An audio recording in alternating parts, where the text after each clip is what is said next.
They didn't knock. They posted the letter in silence, slid it into her mailbox like it was just another bill. No warning. No conversation. Just 10 bolded words on the top of a typed notice. You are hereby ordered to remove the mural in 7 days. Marisol Torres stood barefoot on her porch, reading the letter under the burning light of a suburban morning. She didn't cry. Not at first. But her fingers trembled where they gripped the edge of the paper. She knew exactly why they wanted it gone. Not because it was vulgar. Not because it was graffiti. Not because it violated community standards. But because it made people look. And more importantly, because it made them think. That, apparently, was offensive. Marisol had moved into the Crestgate community just over a year ago. A quiet cul-de-sac at the edge of the city, with identical beige homes, manicured lawns, and homeowners who waved only if you looked like them. She didn't. The mural covered the full side wall of her modest 2-story home. Bright, powerful strokes of cobalt, saffron, crimson, and emerald danced across stucco like an explosion of stories. At the center of the mural stood a woman, tall, black, her arms raised toward the sky, her hair blooming into a galaxy of stars. Surrounding her were smaller vignettes, children reading, hands planting seeds, elders embracing, and a banner fluttering across the top that read, "We were never invisible. You just weren't looking." Marisol hadn't painted it herself, her cousin Anya had. A visiting artist from Chicago, fierce in both brush and voice. "You want them to understand who lives here now?" Anya had asked, days after Marisol moved in. "Then don't whisper it. Paint it loud." And so they had. Every stroke, a protest. Every figure, a mirror. At first, there was just silence. Neighbors paused longer on their walks, some with narrowed eyes, others with thin smiles. The HOA said nothing for months. But that changed when the annual garden tour came around and the community started preparing to show off its cookie-cutter charm. Marisol's house didn't fit that charm. It told the truth. And the truth, apparently, was bad for property values. The envelope had the Crestgate HOA logo printed in raised gold foil. It was sealed, stiff, and serious. Inside was a 2-page violation report citing unauthorized exterior modifications, non-neutral color palette, and imagery incompatible with neighborhood aesthetic. Marisol read it twice. Then once more aloud. "Incompatible," she whispered, as if her culture, her story, her community, was a virus. Something that needed to be scrubbed off the stucco. But she knew better. This wasn't about paint. This was about power. Later that afternoon, she called her friend Evan, a civil rights attorney who lived 2 blocks over. "They're going after the mural," she said simply. Evan sighed into the phone. "Same HOA that fined me for flying the Juneteenth flag?" "Yep. I'll be there in 20. By 4 p.m., they were walking the perimeter of her property, legal codebook in hand. Evan snapped photos of the mural, the letter, and even the peeling patriotic bunting on the house next door. "No notice to them," Marisol noted, pointing. "Nope. But that's a bald eagle, so apparently that gets a pass." They stopped in front of the mural. "Tell me what this means to you," Evan said. Marisol didn't answer right away. "Then, it means they can't ignore us anymore. That our stories belong here too. That beauty doesn't have to be beige." Evan nodded, face hardening. "Then we're not letting them paint over that." By sundown, word had spread. One neighbor, Mr. Sloan, walked by slowly with his small dog, pausing just long enough to glare at the mural. Then at Marisol. "That's not art," he muttered. She didn't respond. A woman across the street posted a photo of the mural to the neighborhood Facebook group, captioned, "Is this what we want visitors to see?" By the next morning, the post had 74 comments. Half were just dog whistle bigotry. The other half, silent likes. But one comment stood out. From a teenager named Jordan, who lived at the end of the block. "It's the first time I've ever seen someone on a wall who looks like my grandmother. Don't erase us." Marisol screenshotted that comment.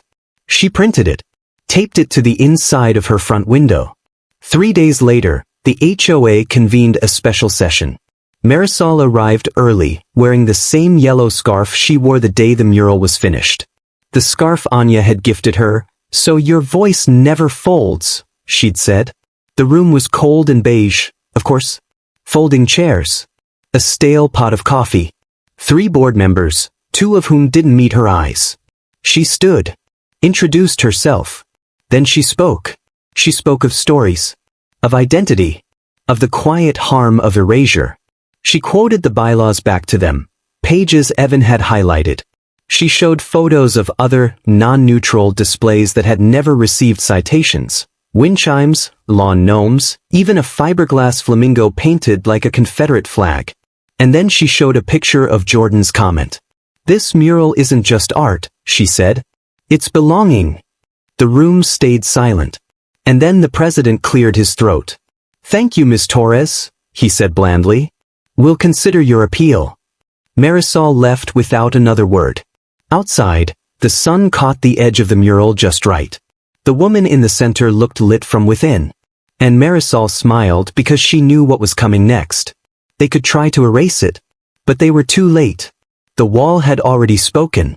The knock on the door wasn't from another HOA notice. It was the local news. A week after the meeting, just as Marisol thought the storm had quieted, it arrived in a new form. A van with a satellite dish on the roof, a reporter with bright red lipstick, and a cameraman carrying a boom mic. They weren't there for drama, they were there for a story. And the mural, now dubbed the Wall of Belonging, had become one. The reporter introduced herself as Kayla from Channel 9's Community Spotlight segment. Polite, polished, and surprisingly sincere. "We'd love to feature your mural," she said. "Your appeal to the HOA is stirring up local conversations, art, race, community voice. Would you mind an interview?" Marisol hesitated. It wasn't that she didn't want to speak. It was that she knew what visibility invited, praise and scrutiny in equal measure.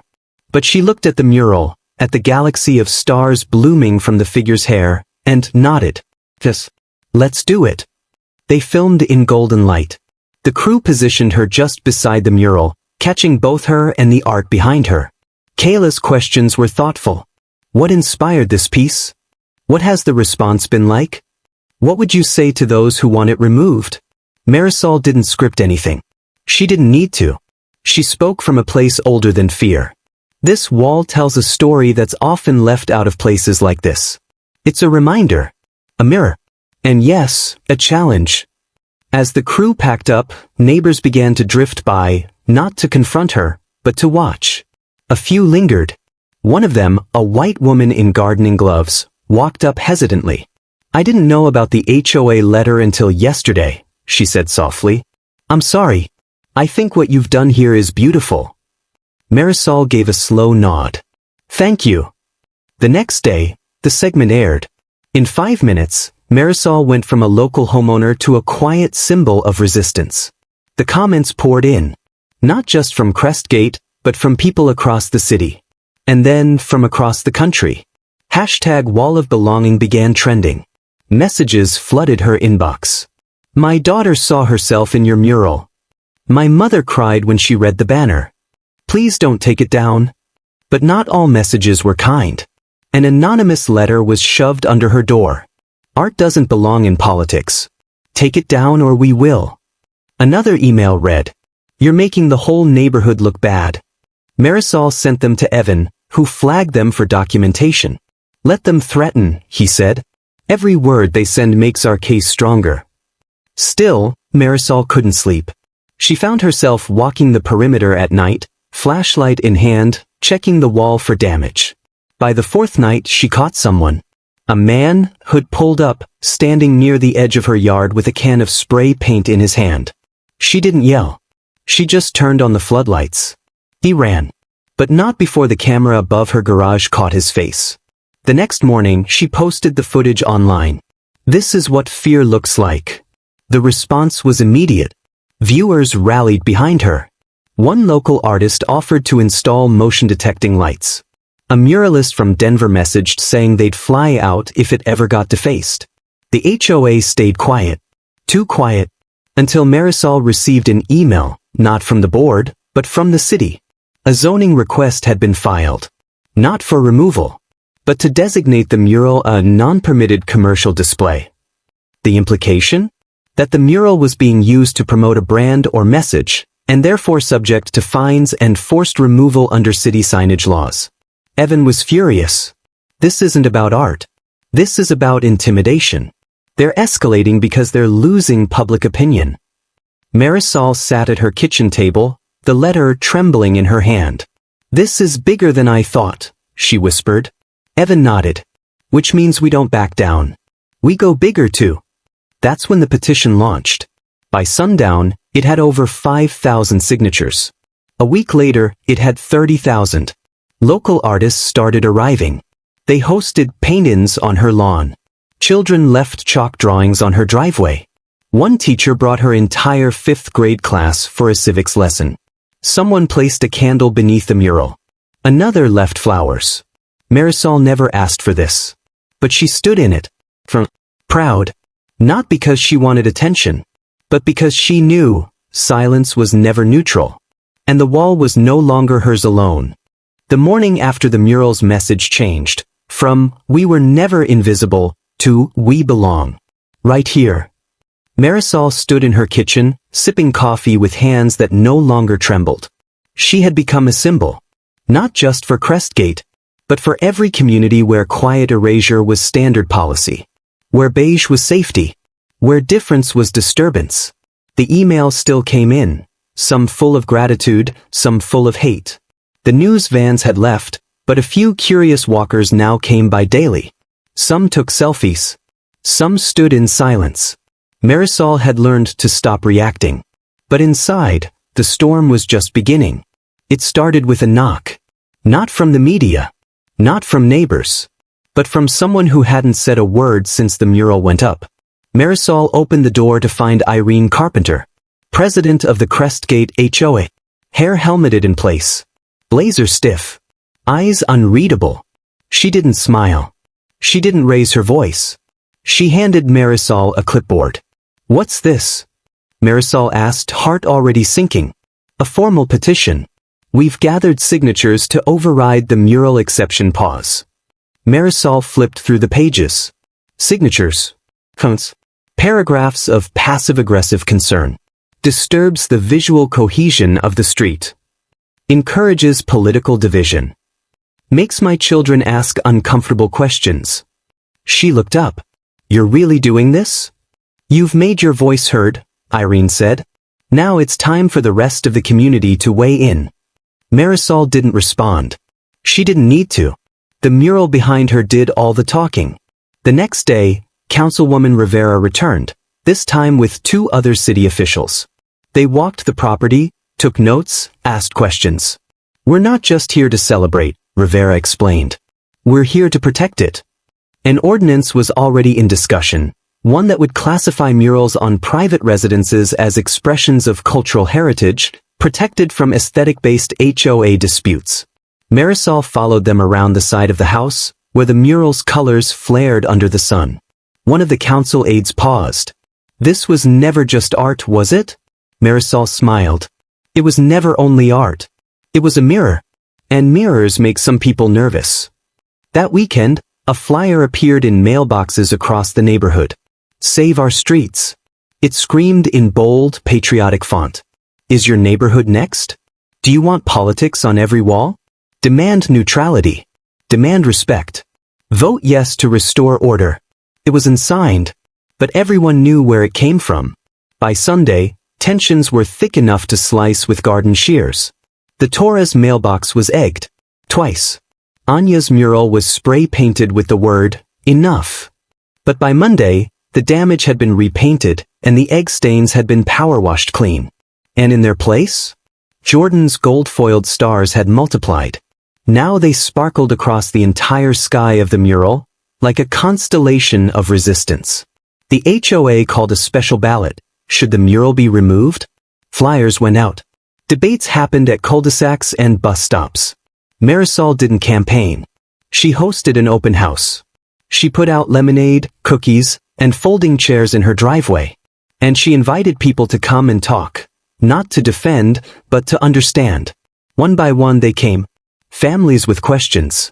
teens with sketchbooks, veterans who remembered being too loud when they returned home from war, a teacher who said her students had all written poems about the mural.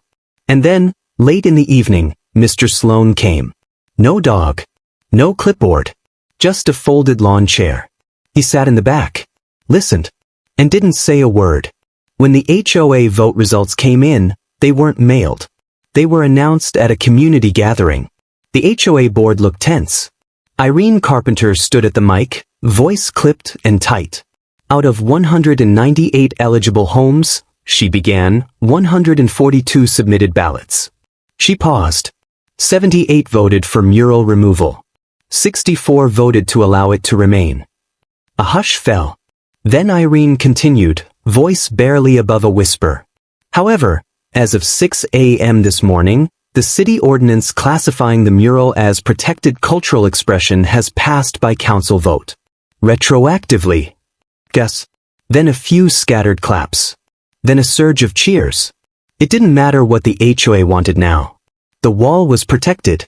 That night, Marisol sat alone in her living room, the mural glowing faintly outside under porch lights.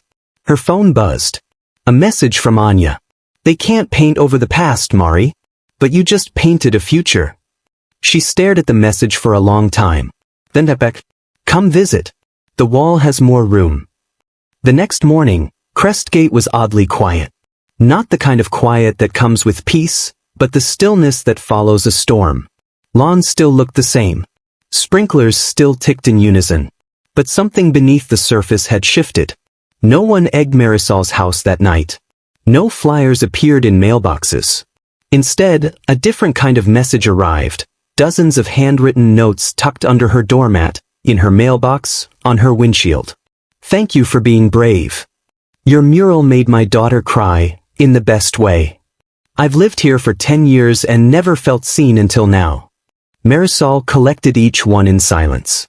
She laid them out on her kitchen table like pieces of evidence. Not of wrongdoing, but of something rare and powerful. Change. It was Jordan's teacher who reached out. An email. Polite. Curious. Would Marisol be willing to speak to the class? At first, she hesitated. She wasn't an activist. She wasn't a public speaker. She was just someone who said no when the world expected her to say nothing. But then she remembered the first brushstroke Anya painted. The sky in the mural. The hair that became a galaxy. She wrote back, yes. I'd be honored. The school library was packed. 4th and 5th graders fidgeted in rows of chairs, their faces bright with curiosity and questions. At the front stood a blown-up printout of the mural, taped to a whiteboard. In the corner, Jordan sat with her backpack in her lap, practically vibrating with excitement. Marisol stepped up to the podium wearing the yellow scarf. She didn't need a script. She just told the truth. I didn't paint the mural, she began. But it was my wall. And it was my silence that made them think they could take it down. She told them about the woman in the center of the mural. The elders. The children. The stars. And then she asked, have any of you ever felt invisible? 20 tiny hands shot into the air. She nodded. Then you already understand why the wall matters. After the school visit, the calls came. One from a university art department. Another from a podcast that wanted to interview her. And one, surprisingly, from a nearby museum. The museum curator, a soft-spoken man with silver hair and sharp glasses, stood in her driveway days later, admiring the mural with a reverence Marisol hadn't expected. We're curating a new exhibit on community resistance, he explained. And we'd love to include a full-scale replica of your mural. With your permission, of course. Marisol raised an eyebrow. A replica? Your cousins already agreed to help recreate it, he said with a smile. We'd credit you both. And we'd include the HOA letter. The vote results. Everything. She laughed. A soft, stunned sound. From violation notice to museum piece, in just a few weeks. But not everyone was clapping. Inside the now diminished HOA board, a last-ditch effort was brewing. They couldn't touch the mural anymore. But they could try something else, a zoning technicality. Buried deep in the neighborhood's original planning documents was a clause about external displays requiring uniform setback alignment. The mural, technically, wrapped around a corner that didn't conform to that guideline. It was a reach. A desperate one. But they tried. A new letter arrived, not from the HOA this time, but from their lawyer. Marisol read it once. Then again. And then she called Evan. "What they're doing," Evan said, pacing in her kitchen, "is trying to drown you in paperwork. It's intimidation, plain and simple." Marisol looked tired, but not defeated. "I'm not scared of paper," she said. "I'm scared of silence." Evan smiled. "Then let's give them more noise." Evan filed a preemptive countersuit citing harassment and abuse of power. Marisol posted a photo of the letter on her social feed, with the caption, "They tried the front door. Then the back. Now they're crawling through the window. But the wall still stands." Within hours, her post was shared by several civil rights accounts. A state representative reshared it. An actor quoted it on their story. And a muralist in New York tagged her. "Come to Brooklyn next. We've got a wall waiting." That weekend, Marisol invited Anya over. The two hadn't sat together since the original painting days. They drank wine on the porch as twilight turned the mural's stars silver. "You started something," Marisol said quietly. Anya shook her head. "We did." They clinked glasses. Behind them, the mural seemed to shimmer. One by one, more homes on the block began to change. Not murals, but little things. Wind chimes in unexpected colors. Planter boxes painted with poetry. A rainbow flag tucked beneath a mailbox. Even Mr. Sloan put up a small sign in his garden, "Different is beautiful." Marisol passed it one day on her walk and smiled. Maybe progress doesn't arrive in parades. Maybe it trickles in, one brave act at a time. It started with paint. Then paperwork. Then petitions. Now it was lawsuits. But Marisol Torres stood in her garden, water hose in hand, yellow scarf tied at her throat like a flag, and watched the sunrise shimmer off her mural with the same awe she'd felt the first day it was finished. The sky in the mural still sparkled. The woman at its center still reached for the stars. And her neighborhood? It had changed, just not in the way the HOA had hoped. The zoning technicality wasn't just a last-ditch legal move. It was a calculated, behind-the-scenes ambush. One morning, Evan arrived at Marisol's door with a thick envelope. "They filed an injunction," he said, voice tight. "They're claiming your mural violates the property setback visual boundary clause." Marisol blinked. "They're suing the paint for existing?" "They're suing you for making them uncomfortable," Evan corrected. News of the lawsuit spread fast. Local headlines were divided. Crestgate mural faces legal showdown. Homeowner defies HOA again. Art or agenda? The neighborhood was split too. Some homeowners voiced support online, citing free speech, cultural inclusion, and artistic value. Others hid behind phrases like property value risk, visual clutter, and community standards. One woman even said, "It's not personal, I just don't want my block to turn into a gallery." But for Jordan, the young girl who first called the mural home, the answer was simple. "If the mural comes down," she wrote in a school essay, "you might as well take down all the mirrors in Crestgate. Because some of us just started seeing ourselves." Marisol cried when she read that. Councilwoman Rivera wasn't finished. When news of the lawsuit hit her office, she responded swiftly, co-sponsoring emergency legislation to expand protections for cultural expression on residential property. The proposed bill gained momentum overnight. More than 30 local artists signed an open letter in support. The mural became a symbol, not just for Crestgate, but for every neighborhood trying to erase the color out of fear of disruption. The hearing was set for Thursday. It wasn't a criminal case, but it felt like a trial. Marisol wore the yellow scarf. Not for fashion, but as armor. Evan stood beside her. On the other side, Irene Carpenter and the HOA's attorney, who looked like someone had coached him to smile more and say less. Inside the courtroom, the mural was displayed on a projector. Marisol's house, her wall, her colors, magnified for strangers to judge. But she didn't look away. She took the stand and told the truth. It's not a protest. It's not a weapon. It's a welcome. The kind we never got when we moved in. She read Jordan's essay aloud. The room fell silent. It didn't take long. The judge ruled in Marisol's favor. The mural would stay. The injunction was dismissed. The HOA was ordered to cover all legal fees. And the judge added something else, something not written in any brief. This mural didn't divide your community.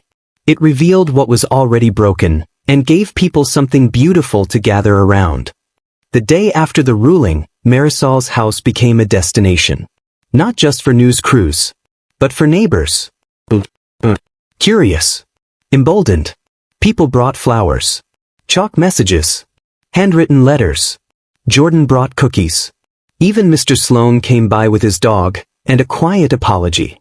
I didn't get it, he said. But I think I'm starting to. Marisol nodded, tears caught in her throat. You don't have to get all of it, she whispered. Just stop looking away.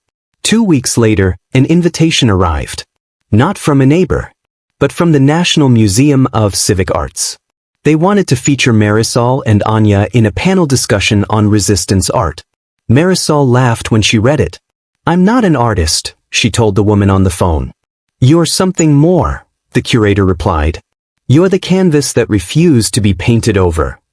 One evening, Anya returned. She stood in front of the mural, eyes narrowed. It needs new stars, she said. Marisol tilted her head. New ones. For all the people who showed up. For everyone who found themselves in this fight. They painted together, just like before.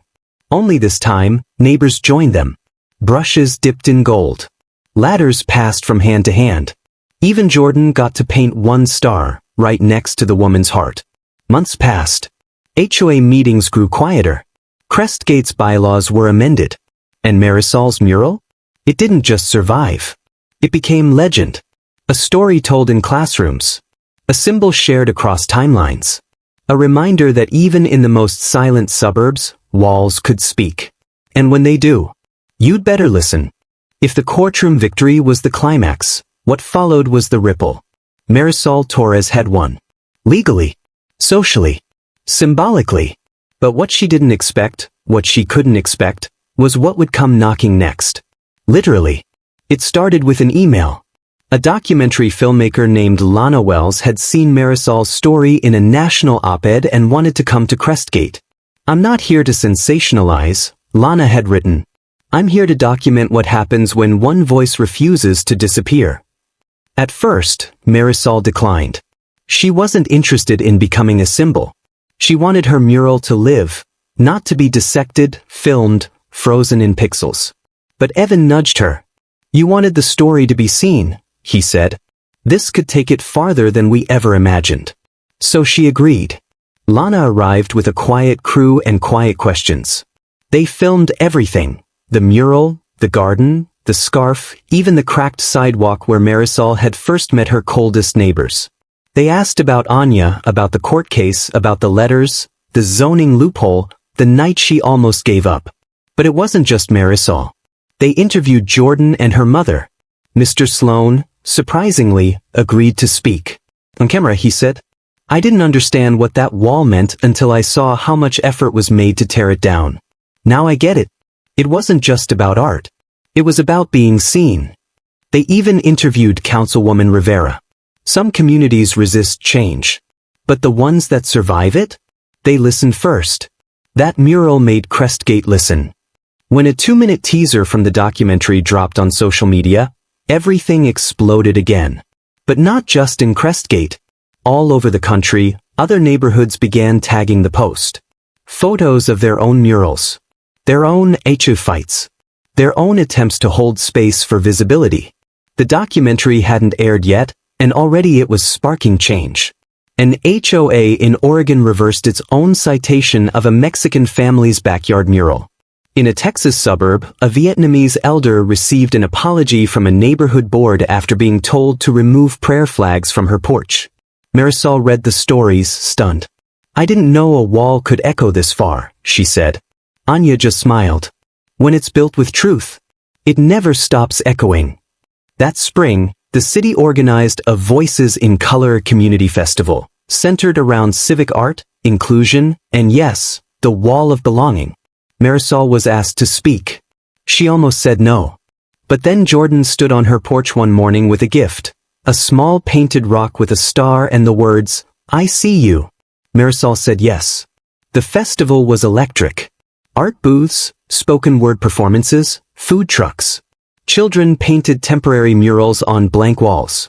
Adults sat in folding chairs, watching the mural projected behind the main stage.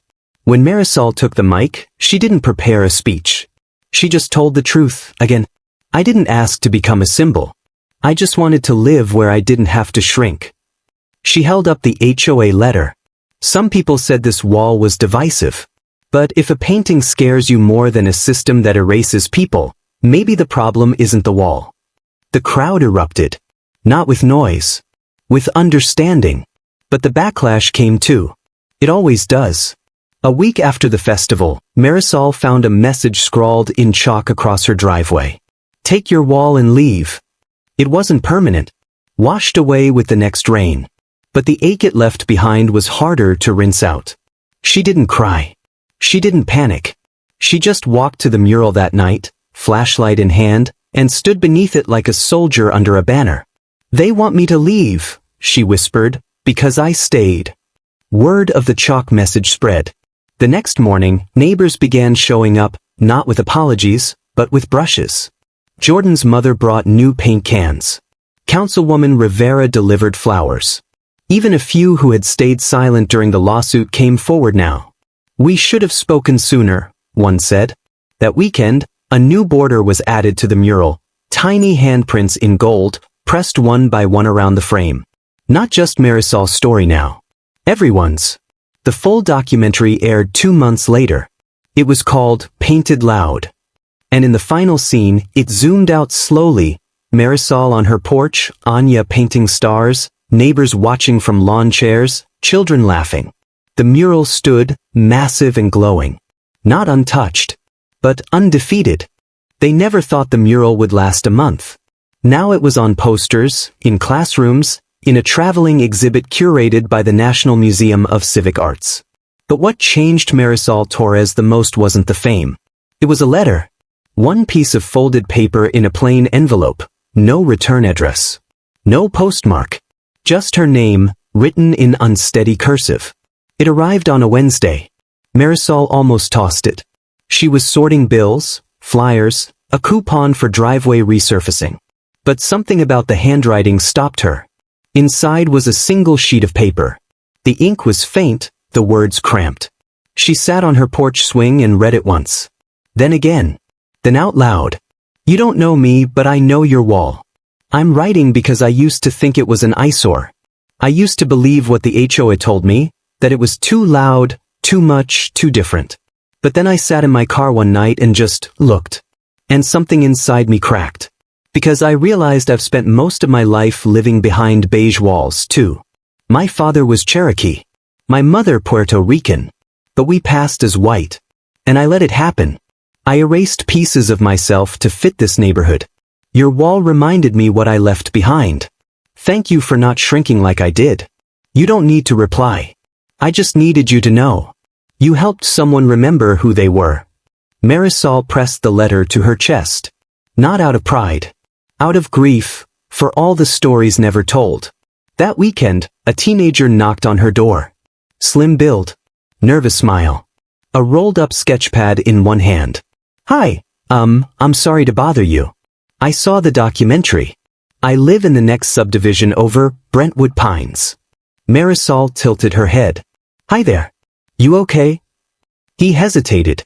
My dad's on the HOA board there, he blurted. Marisol kept her face kind. He continued, he said what you did was dangerous. Said it would encourage others to stir up visual chaos. But I don't think it's chaos. I think it's brave. He unrolled his sketchpad. Inside, a charcoal drawing of the mural's central figure. But this time, the galaxy in her hair stretched across the page, covering the stars and spelling out, "We are still here." Marisol swallowed the lump in her throat. What's your name? Leo. You want to help us paint next Saturday? His eyes widened. Can I? She smiled. Bring brushes. They called it the Saturday sessions. Every week, Marisol opened her garden gate to anyone who wanted to contribute. Not everyone painted. Some wrote. Some played guitar. Some just showed up and watched. The mural grew, not in size but in spirit. A tiny ladder was painted at the edge of the wall. A hand reaching toward a vine of ancestral names. A bird mid-flight, its feathers made of neighborhood signatures. One day, a woman brought her grandmother's photo and asked Anya if she could paint her into the mural's background. She always said she didn't matter, the woman whispered. But she built this city with her hands. Anya nodded. Then we'll put her hands in the stars. It came on a crisp fall morning. Official. Embossed. Cold. But different this time. No threats. No citations. Just 3 lines. We acknowledge the mural at address as a protected community artwork under revised bylaws section 4B. No further enforcement action will be pursued. Respectfully, the Crestgate HOA board. Marisol read it. Then burned it. She didn't need their permission anymore. She never had. Lana, the documentary filmmaker, returned for a follow-up segment. It's become something bigger than I imagined, she said, staring at the mural's newest editions. Marisol handed her the letter, the one from the anonymous writer. Read this, she said. This is the real story. Lana filmed a final scene, not of speeches or protests, but of Leo handing a brush to an elderly neighbor who once filed a complaint. She dipped it in gold, pressed it onto the wall, and whispered, I was wrong. That night, under lanterns strung between trees, Marisol stood before the mural. She didn't speak to a camera. She didn't hold a microphone. She just spoke to the people. All I ever wanted was to exist fully, to not have to ask permission to be whole. She turned toward the wall, fingers grazing the painted stars. Art doesn't start wars. Silence does. And with that, she painted one final word beneath the mural's banner. Seemed. The mural had survived legal threats, national scrutiny, and anonymous hate. But what came next was bigger than all of that. A vote. Not just by the HOA. Not just in Crestgate, but in the city council chambers, on whether to recognize the Wall of Belonging as an official cultural landmark. If passed, it would mean protection, permanence, power. But it also meant open war with those who still saw it as a problem, not a painting. And they were ready. It began with a motion from Councilwoman Rivera.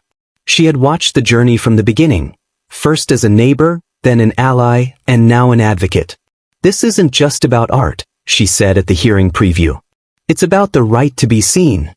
Within hours, opposition mobilized. A local group called Preserve Crestgate Values filed a public countermotion, claiming the mural promoted identity division and disrupted neighborhood harmony. Marisol laughed when she read that. Then she cried. Because she realized some people didn't fear her paint. They feared her presence. Evan came over that night. This is going to get loud, he warned. Marisol nodded. Then we raised the volume. They mapped out a plan. Mobilize community testimonials. Collect signatures. Reach out to every local journalist who'd ever shown interest. Create a digital petition. Record personal stories in front of the mural for social media. Within 72 hours, hashtag The Wall Speaks was trending. But so was hashtag Keep Crestgate Clean. The lines were being drawn. Not just on sidewalks, but in hearts. On the eve of the vote, Marisol couldn't sleep. She walked the perimeter of her home with a flashlight. Checked the mural for damage. Touched the vines, the stars, the border of golden handprints. She stopped under the figure of the central woman, her arms still raised, her hair still blooming into galaxies. You're still here, Marisol whispered. So I will be too. A light turned on in a nearby window. Jordan stood inside, holding a candle. One by one, porch lights flicked on across the block. A quiet show of solidarity. No words. Just light. The building was packed. Not just with residents, but with journalists, artists, elders, students, and out-of-towners who had followed the story online. Marisol wore her yellow scarf and a pin that read, My story stays. Councilwoman Rivera introduced the motion. And then the testimonials began. Jordan spoke first. That mural made me feel like I existed for the first time in this neighborhood. Then a woman from the Crestgate HOA, surprisingly, stood and said, "We were wrong. We thought it was about rules. But it's about representation." Then Leo, nervous but steady. "My dad's in the HOA. He taught me to be quiet. But this wall taught me to speak." Marisol stood last. No prepared speech. Just her voice. Every mural tells a story. This one tells ours. Not just mine. Not just black and brown voices.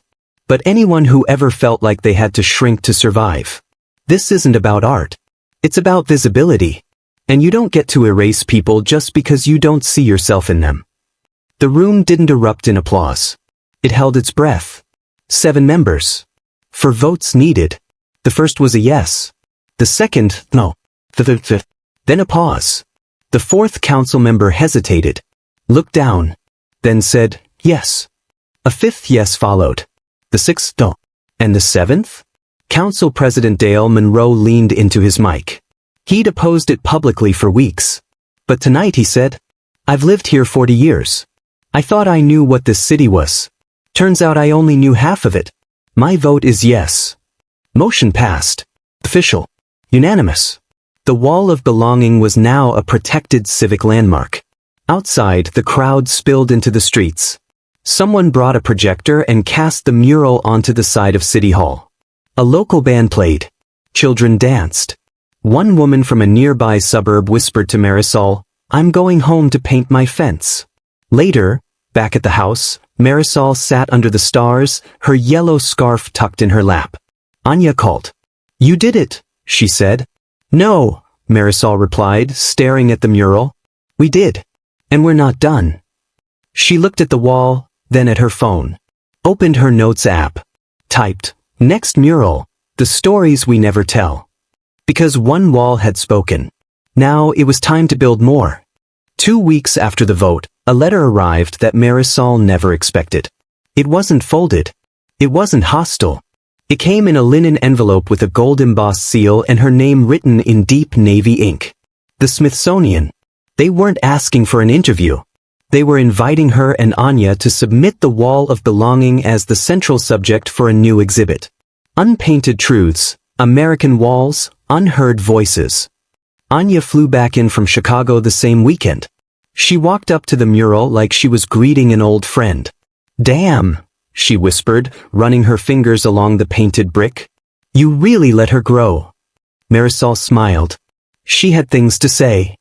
They stood there, shoulder to shoulder, watching the late afternoon sun cast long gold across the wall.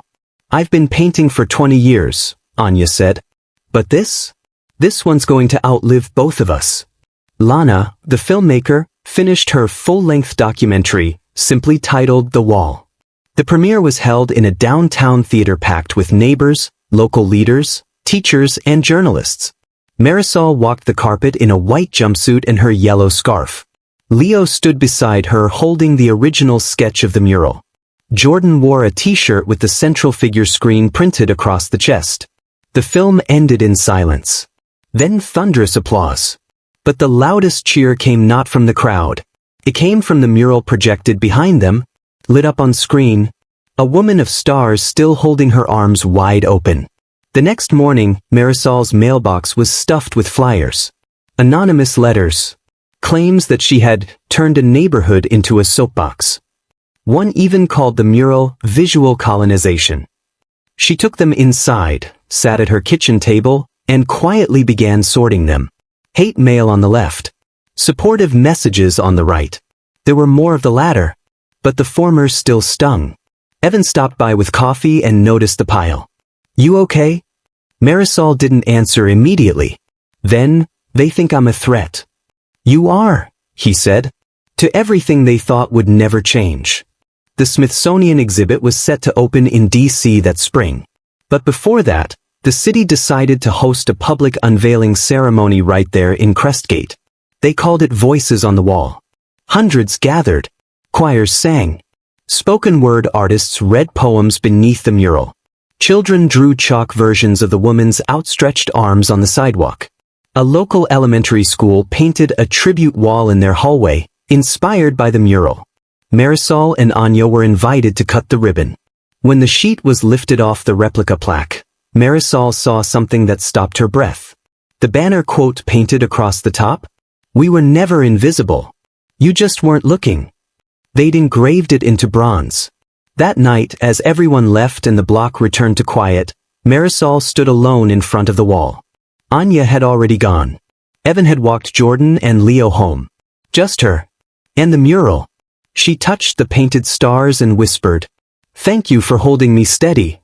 She wasn't speaking to paint. She was speaking to what the mural had become. A vessel for memory. A battleground for belonging. A promise made public. And in that stillness, a breeze stirred the leaves. And somewhere nearby, wind chimes rang. Like applause. Marisol stood in her backyard under the wide, silver light of a full moon. The mural stretched across the side of her house like a living thing. Painted stars shimmering under the street lamp glow, colors softened by time but not diminished. She placed her hand gently against the center of the wall, right at the heart of the woman whose arms reached into galaxies. It was the same wall that had once been labeled a violation. Now it was being taught in classrooms. 12 months had passed since the vote. Since the council chambers had erupted in applause. Since Marisol's porch became a symbol not just of resistance, but of reclamation. But what had followed was more complicated. The attention hadn't disappeared. It had just shifted. Some neighbors had warmed. Others had retreated further into their bitterness. The plaque at the foot of the mural was now polished every week by the city's preservation team. Tourists sometimes walked through the cul-de-sac on guided cultural history tours. Teenagers took graduation photos in front of it. And yet there were still whispers. Still notes shoved under her door. Still cold stares from people who lived 2 doors down. The world had changed for Marisol. But Crestgate? Crestgate was still catching up. In April, she was invited to speak at Crestgate High School. The principal, a tall, soft-spoken black woman named Dr. Ellis, walked her through the halls where students had created their own mural project called Pieces of Me. Inside the gym, folding chairs were arranged in neat rows. At least 200 students waited, most in uniform, most distracted, until Marisol walked up to the mic. She didn't start with her mural. She started with a question. How many of you have ever felt invisible? A few hands.